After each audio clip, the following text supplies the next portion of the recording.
따라하겠습니다. 땅도 사람도 안식하라. 지난번에는 공정한 삶을 살라라는 제목으로 거짓말을 퍼뜨려서도 안 되고 유언비어를 퍼뜨려서도 안 되고 또 위증하지 말고, 오늘날에는 뭐 과학수사도 있고 해서 그 위증의 그런 것이 크게 이렇게 감소되긴 했습니다만, 그때는 두세 증인의 그런 증언으로 모든 판결이 대부분 다 이루어졌음을 우리는 알아야 되겠습니다. 그래서 증인이 참 중요한 거예요. 위증, 거짓말하면 안 됩니다. 또 다수가 이런 길을 간다고 그렇게 따라가지 말고 소신껏 살아가라. 그러면서 또 강자라고 해서 판결을 굽게 하거나 약자라고 해서 무조건 두둔해서도 안 된다는 것을 우리가 배웠습니다. 또 원수의 재산일지라도 소중하게 여겨서 도울 수 있으면 도움으로써 그들이 회개할 기회를 주고 또 공정한 삶을 사는 것이 하나님의 뜻임을 우리는 확인했습니다. 특히 9절 한번 읽어보겠습니다. 너는 이방 나그네를 압제하지 말라. 너희가 애굽 땅에서 나그네 되었었은즉 나그네의 사정을 아느니라고 명령하였습니다. 신명기 10장 19절에는 압제하지 말라가 아닌 사랑하라고까지 이렇게 말씀하셨어요. 한번 읽어보겠습니다. 너희는 나그네를 사랑하라. 전에 너희도 애굽 땅에서 나그네 되었음이니라. 아멘. 압제하고 괄시하고 그러지 많은 것이 아니라 그들을 사랑하라는 거예요. 오늘 이 나라에도 많은 다문화 백성들이 들어왔습니다. 그 자녀들이 이제 군대에 입대하는 시기가 되었습니다. 여러분, 똑같이 대해 주어야 합니다. 그들을 사랑하고 포용해야 합니다. 아니, 뭐 우리나라가 단일민족 아닙니다. 백이민족 물감이 없어서 그렇죠. 이런 착각 속에 살아가고 있는 우리의 모습이 여러분 우리나라를 발전을 더디게 하는 거예요. 다 동일한 인격을 갖춘 우리의 식구고 우리의 이웃임을 우리는 생각하고 그들에게 더 사랑을 베풀어야 되겠습니다. 그것이 하나님의 뜻인 거예요. 당시 이스라엘 12지파에는 들어가지 못했어도 중다한 잡족이 이스라엘 백성들을 따라 나왔습니다. 당신의 하나님은 위대하십니다. 우리도 당신들처럼 그분을 섬기며 살겠습니다 하면서 따라 나온 많은 이들이 있었습니다. 그러다 보니까 이들은 법적으로나 또 종교, 사회, 또 문화적으로 불이익을 당할 때가 종종 있었던 것 같아요. 배척당하기 쉬웠단 말입니다. 저것들은 맨날 불평불만이나 하고 하나님을 섬길 줄도 몰라. 이렇게 손가락질 하는 경우도 많았을 것입니다. 그래서 하나님께서는 야, 너희들이 과거 애굽에서 동일한 처지가 아니었느냐? 너희도 억눌리고 학대받았던 족속 아니냐? 그러니까 너희들은 역지사지해서 상대방 입장에서 상대방을 이해하고 그들을 포용해라, 홀대하지 말라고 이렇게 명령하셨습니다. 신명기 24장 19절 함께 읽어보겠습니다. 네가 밭에서 곡식을 벨 때에 그 한 뭇을 밭에 잃어버렸거든 다시 가서 가져오지 말고 나그네와 고아와 과부를 위하여 남겨두라. 그리하면 네 하나님 여호와께서 내 손으로 하는 모든 일에 복을 내리시리라. 올리브나 포도밭도 마찬가지예요. 좀 남겨둬야 돼요. 여러분, 남겨두는 거 생각하면은 룻과 보아스가 생각나죠. 그래서 그 일하는 사람들에게 야, 곡식 좀 많이 흘려, 나달 좀 많이 흘려놔. 그래야지 누가 많이 주어요? 룻이 많이 줄 수 있는 것 아니겠습니까? 그러니까 너희들이 추수하고 나서 아이고 곡식 한 단 빠뜨리고 왔네, 가지러 가야지 하지 말란 거예요. 그냥 두면 나그네도 와서 또 가난한 자도 와서 그것을 거두고 먹을 수 있지 않겠니? 이렇게 당부하고 있습니다. 당장은 손해나는 것 같아도 조용한 배려와 사랑을 그들에게 베풀면 하나님도 우리가 하는 모든 일에 복을 내려주십니다. 할렐루야. 그것이 하나님의 약속이에요. 그리하면 남겨두면 내 하나님 여호와께서 내 손으로 하는 모든 일에 복을 내리시리라. 할렐루야. 남을 배려하고 또 넉넉하게 이렇게 인심을 쓰는 것, 그것이 우리가 복받는 방법 중에 하나입니다. 우리를 찾아온 외국인들도 보호하고 사랑해야 할 뿐만 아니라 적극적으로 이방 지역을 찾아가서 또 선교사를 돕고 복음 전하는 일도 또 중요한 사명이 아닌가 생각을 합니다. 주님의 마지막 명령, 지상 명령이기도 하고요. 이런 기독교의 전통과 사역으로 이방인 되었던 우리 모두가 하나님의 은혜로 또 하나님의 자녀로 어느 선교사의 그런 선교로 인하여 이 나라가 지금 이렇게 변화되고 발전되고 복을 받았지 않습니까? 이번 태국 단기 선교팀이 성도님들의 기도와 후원으로 잘 다녀왔습니다. 그런데 안타까운 게 정환 선교사님의 그 부부의 사역 범위가 이제는 동역할 선교사가 필요할 정도로 훨씬 넓어졌어요. 따로 교회를 세워야 할 정도로 마을 전체가 또 복음을 받아들이는 것도 있었습니다. 그러다 보니까 너무너무나 힘든 거예요. 때가 되면 우리도 단독 선교사를 파송할 수 있었으면 참 좋겠습니다. 1312의 비전이 뭡니까? 12나라에 12명의 선교사를 파송하는 것 아니겠습니까? 단독으로. 우리는 지금 협력 선교사밖에 없어요. 그래서 단독 선교사도 좀 파송했으면 좋겠습니다. 빚도 이제 거의 다 갚았지 않습니까? 두 분이 건강이 심각해. 사모님은 가끔 가다가 이 필름이 끊겨요. 한 10분, 20분씩 뭘 했는지 모를 정도로 그렇게 그런 상태에 있고, 또 정환 선교사님도 속이 안 좋아서 굉장히 그 힘들게 이렇게 사역하는 것을 이번에도 봤습니다. 그럼에도 불구하고 우리가 가니까 한국인이 안 오잖아요. 신이 나서 이제는 이렇게 하면 좋겠고 저것도 하고 싶고 막 그냥 쭉 열거하시는 거예요. 그런데 제가 보니까 사소한 것 한 가지가 부족하더라고요. 열정도 있고 그런데 한 가지가 부족해요. 뭐예요? 어떻게 하셨어요? 사소한 것 한 가지. 사역하기 위한 그런 재정이 부족하다는 말씀입니다. 요즘 그래요. 한국에서 후원하는 돈은 우리는 똑같이 후원하지만 물가가 많이 올랐고 환율도 엄청나게 올라서 그분들이 받는 것, 선교지에서 받는 선교사들의 사역비는 굉장히 줄어들었어요. 이번에도 갔더니 예상외로 사역비가 많이 들었습니다. 그래서 물론 뭐 우리 성도님들이 그렇게 풍성히 채워주셨기 때문에 큰 적자는 나지 않았습니다만은 그래도 가서 또 이렇게 드리고 싶고 또 나누고 싶고 하는 그런 마음들이 생기더라고요. 다음에는 남전도회가 아까도 말씀드렸듯이 가서 할 일이 참 많습니다. 학교가 있는데 거기에 식당이 너무너무 허름해지고 또 페인트도 다 벗겨져 갖고 을신년스러운 그런 데도 있고 또 신방에서 다니는 곳 중에 집 같지도 않은 집에서 그렇게 고통 가운데 살아가는 이들도 있는 곳, 집수리가 필요한 곳이 정말 많이 있더라고요. 그래서 크게 욕심 부리지 말고 페인트 한 곳 칠해주고 집 한 군데, 한 두어 군데 수리해주면은 참 좋지 않을까 하는 그런 생각을 해봅니다. 뭐 남전도에서 이렇게 알아서 결정을 해주시면 되겠지만 절대 압력 넣는 거 아닙니다, 여러분. 네, 복 받는 길이라서 제가 말씀드리는 거예요. 또 그만큼 제가 우리 장로님들, 또 우리 남전도 회원들 기술을 또 의지하고 있기 때문에 믿고 있기 때문에 이런 말씀을 드립니다. 정환 선교사님뿐만 아니라 또 후원하는 협력 선교사님들 위해서 여러분 더 많이 기도해 주시고 또 약속된 복도 받는 우리 참빈들의 교회 성도 되시기를 주님의 이름으로 축원합니다. 따라하겠습니다. 안식년을 지켜라. 10절 11절 읽어보겠습니다. 너는 6해 동안은 너희 땅에 파종하여 그 소산을 거두고 7째 해에는 갈지 말고 묵혀두어서 내 백성의 가난한 자들이 먹게 하라. 그 남은 것은 들짐승이 먹으리라. 내 포도원과 감람원도 그리할지니라. 아멘.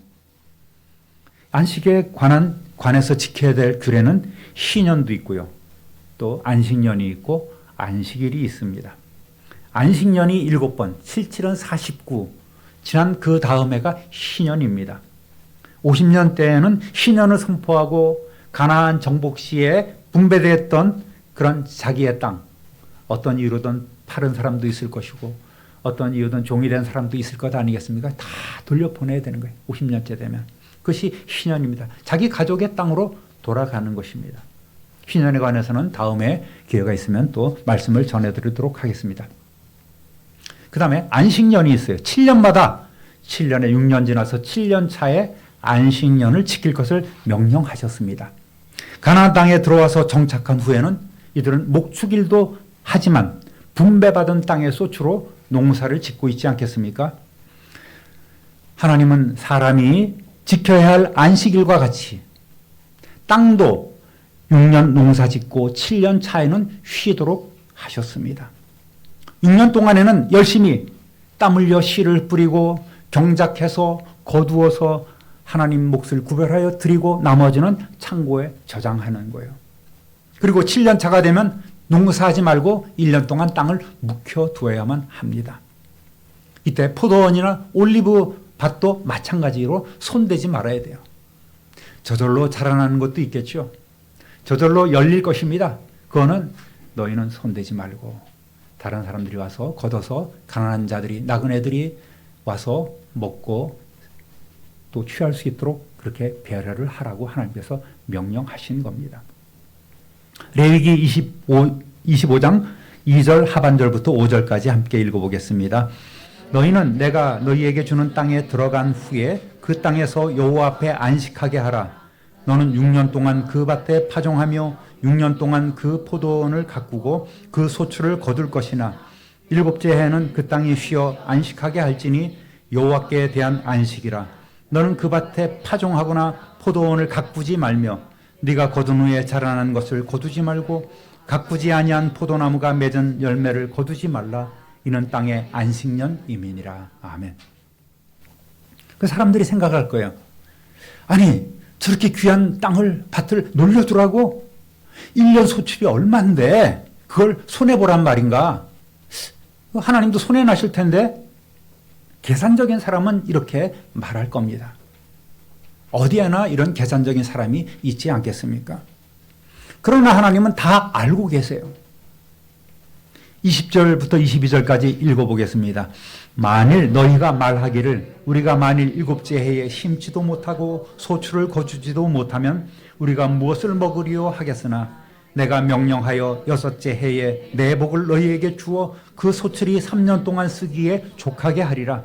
너희가 여덟째 해는 파종하려니와 묵은 소출을 먹을 것이며 아홉째 해에 그 땅에 소출이 들어오기까지 너희는 묵은 것을 먹으리라. 아멘. 매년 같은 작물만 밭에서 재배를 하면 어떻게 되겠습니까? 땅이 힘을 잃어버려요. 땅은 점점 소산이 적게 나올 수밖에 없습니다.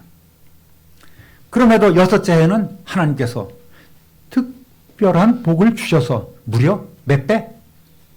몇 배? 3배나 거두게 하시겠다는 거예요. 그러니까 한마디로 걱정하지 말라 이겁니다. 할렐루야.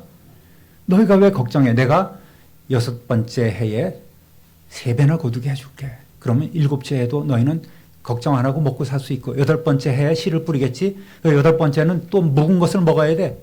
그리고 9번째 해에 너희가 거둘 때까지도 너희는 묵은 것을 먹어야 돼.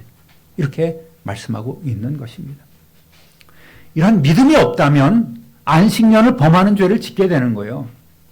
과거 이스라엘 백성들이 광야에서 하루에 먹을 것만 거두라고 만나를 이렇게 내려주시지 않았습니까? 그런데도 사람들이 욕심 때문에 아이고 큰일 났다. 이 며칠 먹을 거 내가 거두어줘야지. 하다가 다 썩고 냄새나고 그렇게 해서 하나님의 분노를 일으킨 적도 있지 않겠습니까? 믿으면 되는 거예요. 믿음이 없으면 안식년을 범하게 되는 겁니다. 7년차 안식년에는 쉬면서 그저 그동안 거둔 것을 6년차에 풍성히 주신 그 곡식들을 먹습니다. 또 그 다음엔 씨를 뿌리죠. 밭을 돌보지만 여전히 묵은 소출을 먹어야 합니다. 또 50년 희년이 있으면 49년에 안식년도 쉬고 77은 49 안식년 있고 50년짜 희년도 있기 때문에 이때는 2년이에요. 2년 동안 뭘 해서는 안 됩니다. 그러니까 하나님께서는 자연스럽게 3년치를 주신 거예요. 넉넉히 주시겠다고 약속해 주셨습니다. 여기에는 땅과 백성을 사랑하시는 하나님의 뜻이 다 들어 있습니다. 당시에는 비료 같은 것이 없지요. 매년 소산이 줄 수밖에 없습니다. 그런데 1년 정도 경작하지 않으면 땅은 자연스럽게 기력을 회복해서 생산량이 증가합니다. 그리고 일꾼들도 쉬면서 먹고 마실 수 있으니 참으로 좋은 그런 방법이 아닐 수가 없습니다. 더구나 안식년의 소출은 공동소출이에요. 주인이라고 아무도 못해 내 거야 할 수가 없습니다. 주인들은 그저 이해하고 물론 주인도 거둘 수 있지만은 그냥 내버려 둬야 합니다. 가난한 자들이나 종들, 나그네와 들 짐승까지도 배려하고 계심을 우리는 알 수 있습니다. 25장 6절 7절 읽어보겠습니다. 안식년의 소출은 너희가 먹을 것이니 너와 네 남종과 네 여종과 네 품꾼과 너와 함께 거류하는 자들과 네 가축과 네 땅에 있는 들 짐승들이 다 그 소출로 먹을 것을 삼을지니라. 아멘. 하다못해 집안에 있는 가축이 아니라 들짐승까지도 먹도록 내버려 두라는 거예요. 우리나라에도 뭐 까치밥 같은 것이 있지 않겠습니까? 우리 이용구 집사님도 농사 작게 이렇게 지면서 그런 신비한 현상을 가끔 느끼신다고 그러는 거예요. 해코지 한다고 까치가 자기네 남겨두지 않았다고 그런 말씀도 하십니다만 어쨌든 들짐승까지 배려하고 사랑하는 것이 하나님의 뜻이란 말입니다. 22장 10절에 보면 가난한 자들을 위해서 두라고 했지 않겠습니까? 마찬가지예요.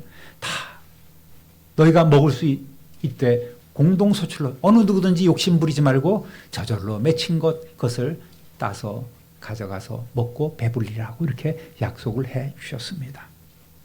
땅의 안식은 결국 손해가 아니라 믿음을 통해서 더 풍성함을 얻게 하시려는 하나님의 사랑입니다. 할렐루야. 인간의 욕심은 땅에 대한 착취행위가 됩니다. 오늘 지구촌 도처에서 불살라지고 또 파헤쳐지는 땅들은 결국 자연의 황폐를 불러올 수밖에 없지 않겠습니까? 그 넓은 브라질의 아마존 밀림도 아주 그 손상이 지금 크다고 하지요. 그러다 보니까 이 지구촌에 엄청난 기후 재앙이 계속해서 이제 돌게 됩니다. 자연의 황폐, 저주를 앞당기는 결과 이런 것을 가져오게 되면 우리는 알아야 되겠습니다. 땅까지도 사랑하는 우리 성도들 되시기를 주님의 이름으로 축원합니다. 따라합니다. 안식일을 지키라. 안식년을 지킬 뿐만 아니라 이번에는 안식일을 지켜야 합니다. 12절 읽어보겠습니다. 너는 엿새 동안에 내 일을 하고 일곱째 날에는 쉬라. 네 소와 나귀가 쉴 것이며 내 여종의 자식과 나그네가 숨을 돌리리라. 아멘. 앞서 지난 7월 달 말에 출애굽기 20장 8절에서 11절까지 안식일을 다루었습니다마는 하나님은 31장에서도 또 35장에서도 곳곳에 안식일의 중요성을 강조하고 또 강조하셨습니다. 정리해드리면 하나님께서는 6일간의 천지 창조 사역을 마치시고 제7일에 쉬셨습니다. 하나님께서 쉬신 것은 세상을 만드시니라고 피곤해서 이렇게 쉬셨다는 말이 아니라 이 날을 통해서 하나님께서는 당신의 형상을 닮도록 만드신 사람과 교제하시며 또 그를 통해서 영광 받으시고 그에게 복을 주시는 날로 정하셨단 말입니다. 그리고 안식일에 하나님의 안식에 동참하도록 명령하셨습니다. 10계명 중에 제8계명 있죠. 20장 8절 읽어보겠습니다. 안식일을 기억하여 거룩하게 지키라. 아멘. 제8계명은 안식일을 거룩하게 지키기 위해 기억하라는 명령입니다. 잊지 말고 반드시 지켜야 될 하나님의 기념일인 거예요. 31장 16절 17절 읽어보겠습니다. 이같이 이스라엘 자손이 안식일을 지켜서 그것으로 대대로 영원한 언약을 삼을 것이니 이는 나와 이스라엘 자손 사이에 영원한 표징이며 나 여호와가 엿새 동안에 천지를 창조하고 일곱째 날에 이를 마시고 쉬었음이니라 하라. 아멘. 그러니까 안식일을 지킴으로써 대대로 하나님과의 언약을 지켜나가는 하나님의 백성임을 증명해야 하는 거예요. 이것이 백성과 하나님 사이의 영원한 표징이 됩니다. 그러므로 우리는 하나님과 예배로 언약된 백성임을 알아야 합니다. 아무리 험한 주인이라도 농사일을 하는 소나 나귀 등 가축뿐만 아니라 종들의 식솔과 나그네도 쉬면서 회복하게 해야 합니다. 이것이 하나님의 뜻입니다. 매일 안식하고 오늘 쉬고 내일 놀고 먹는 것은 하나님의 뜻에 어긋나는 거예요. 그런 젊은이들이 많다고 하지 않습니까? 우리도 삶의 현장에서 엿새 동안 열심히 일해야만 안식할 수 있는 자격이 주어집니다. 데살로니가후서 3장 10절에서 12절 함께 읽어보겠습니다. 우리가 여러분과 함께 있을 때에 일하기를 싫어하는 사람은 먹지도 말라 하고 거듭 명하였습니다. 그런데 우리가 들으니 여러분 가운데는 무질서하게 살면서 일은 하지 않고 일을 만들기만 하는 사람이 더러 있다고 합니다. 이런 사람들에게 우리는 주 예수 그리스도 안에서 명하며 또 권면합니다. 조용히 일해서 자기가 먹을 것을 자기가 벌어서 먹으십시오. 아멘. 세번역 성경으로 읽어봤습니다. 사지가 멀쩡한데 빌어먹는 사람이 있으면 되겠습니까? 종종 우리 교회에 찾아오는 이들이 있습니다. 멀쩡한데도 뭐가 부족하고 내가 지금 용인에서 왔는데 돌아갈 차비가 없고 또 대전에서 왔는데 뭐가 부족하고 휴대폰 못 쓰는 거 있으면 하나만 주면 참 감사하겠고 별별 얘기를 다 합니다. 저는 알죠. 아, 사기꾼이구나. 교회마다 돌아다니면서 하는 사람이구나. 이런 사람이 다녀가면은 쫙 올라갑니다. 그런 목사님들, 우리 교회도 왔는데, 우리 교회도 왔는데, 그렇게 다 알 수가 있어요. 여러분, 그러면 나 세상 일에서 은퇴했는데 어떻게 엿새 동안 일해? 그렇게 의문을 품는 사람도 있지 않겠습니까? 여러분, 세상 일에 은퇴하면 하나님 일에 취직하시면 됩니다. 할렐루야. 네? 은퇴했다고 멍하니 집에 뭐 있어서는 되겠습니까? 나와서 전도하시고 또 연로하시면 기도 많이 하시고 그렇게 하나님의 일에 취직하시는 저와 여러분 되시기를 우리 주님의 이름으로 축원합니다. 여러분, 죽도록 충성하는 성도가 되어야지만 우리 하나님께서도 기뻐하시는 거예요. 70세까지 충성하라고 말씀하지 않으셨습니다.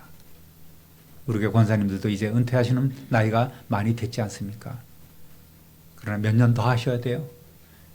곱하기 0.8 자기 나이에 곱하기 0.8 하면 이제 실제 몸 나이가 나온답니다. 그러니까 그때까지 열심히 일하시기를 바라겠습니다. 13절 읽어보겠습니다. 내가 내게 이른 모든 일을 삼가 지키고 다른 신들의 이름을 부르지도 말며 내 입에서 들리게도 하지 말지니라. 아멘. 오직 하나님만 바라보고 존귀하신 하나님의 이름을 높여드리는 날이 바로 이 안식일입니다. 기독교는 이제는 안식일이 아닌 예수님께서 세상에 오셨고 또 부활 승천하셨을 때 주일로 바뀌었습니다. 주님의 날로 바뀌었습니다만 그 정신은 동일합니다. 쉰다고 집에서 뒹굴뒹굴하는 것이 아니라 자신의 신앙생활을 돌아보고 오직 하나님을 위해서 선한 일을 하는 날이며 또 거룩한 공동체 예배의 날임을 알아야 합니다. 또 하나님의 은혜를 묵상하는 날이기도 합니다. 하나님의 백성은 하나님과 예배 언약으로 맺어진 이들입니다. 마땅히 우리는 하나님 앞에 예배해야 합니다. 어떤 이유로도 주님의 날을 소홀히 여기는 그런 일들이 있었으면 안 됩니다. 좀 더 주일 성수를 위해 집중하시기를 우리 주님의 이름으로 부탁드립니다. 할렐루야. 따라합니다. 안식일을 범하면 죽습니다. 노래 왜 저렇게 강하게 얘기를 해? 이렇게 성경 그대로 저는 말씀을 전합니다. 31장 13절에서 15절까지 읽어보겠습니다. 너는 이스라엘 자손에게 말하여 이르기를 너희는 나의 안식일을 지키라. 이는 나와 너희 사이에 너희 대대의 표징이니 나는 너희를 거룩하게 하는 여호와인 줄 너희가 알게 함이라. 너희는 안식일을 지킬지니 이는 너희에게 거룩한 날이 됨이니라. 그 날을 더럽히는 자는 모두 죽일지며 그날에 일하는 자는 모두 그 백성 중에서 그 생명이 끊어지리라. 엿새 동안은 일할 것이나 일곱째 날은 큰 안식일이니 여호와께 거룩한 것이라. 안식일에 일하는 자는 누구든지 반드시 죽일지니라. 그래요. 이것이 율법의 정신이고 하나님의 뜻입니다. 이날은 오롯이 하나님만을 생각하고 하나님이 쉬셨듯 우리도 쉬어야 되는 날이에요. 세상 오락을 쫓아가고 세상 사람들의 그 만남을 추구하고 해서는 안 됩니다. 35장 2절 3절 읽어보겠습니다. 엿새 동안은 일하고 일곱째 날은 너희를 위한 거룩한 날이니 여호와께 엄숙한 안식일이라. 누구든지 이 날에 일하는 자는 죽일지니 안식일에는 너희의 모든 처소에서 불도 피우지 말지니라. 아멘. 만약 여러분 가운데 죽음이 두려워서 하나님 앞에 나와 예배드리고 심판이 무서워서 교회 출석한다면 참 헛된 일이 아닌가 싶습니다. 무서워서 하는 일이 아니에요. 무서워서 예배드리고 무서워서 교회 출석해서는 안 됩니다. 사랑하는 우리 참빈누리교회 성도 여러분, 우리는 이방인입니다. 죄인으로서 또 죽을 수밖에 없는 그러한 인생이었지만 예수 그리스도를 통한 생명의 길을 내어주심으로 하나님 자녀의 권세 있는 삶을 오늘 우리는 살아가고 있습니다. 할렐루야.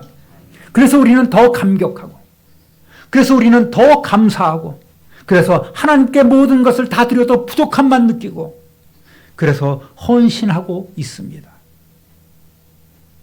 그러면 하나님께서 놀랍도록 우리에게 채워주시겠다고, 복을 내려주시겠다고 말씀하고 있습니다. 믿음이 있는 자는 이러한 은혜와 복을 받고 누리는 겁니다. 이것이 더 의미 있고 하나님을 기쁘시게 하는 삶임을 믿고 이제부터는 더 성숙해지고 더 넉넉해지고 더 관용이 있는 그러한 성도 되시기를 우리 구주 예수 그리스도 이름으로 축원합니다. 축원합니다. 축원합니다. 존귀하신 하나님 아버지, 오늘 말씀을 통해서 안식년과 또 안식일을 지키고 안식일을 범하는 죄를 짓지 아니하도록 그렇게 말씀을 나누었습니다. 오늘 우리는 안식일 대신 주일을 지킵니다. 하나님 앞에 나와 예배하는 사랑하는 우리 모든 성도들에게 남다른 은혜와 복을 더해 주시고 기도하는 대로 응답 주시고 또 이런저런 여건과 환경 또 세상적 일로 최선을 다하지 못한 이들도 기억해 주시고 저들도 변화되어 새 사람 되는 놀라운 일도 있게 하여 주옵소서. 그러므로 참으로 아름답고 복된 성령 충만한 예배 공동체 이루어가는 우리 참빈누리교회 되게 하여 주옵소서. 감사와 찬송과 영광을 하나님께 돌리옵고 우리의 모든 것에 모든 것 되시는 구주 예수 그리스도의 이름으로 축복하며 기도드립니다. 아멘.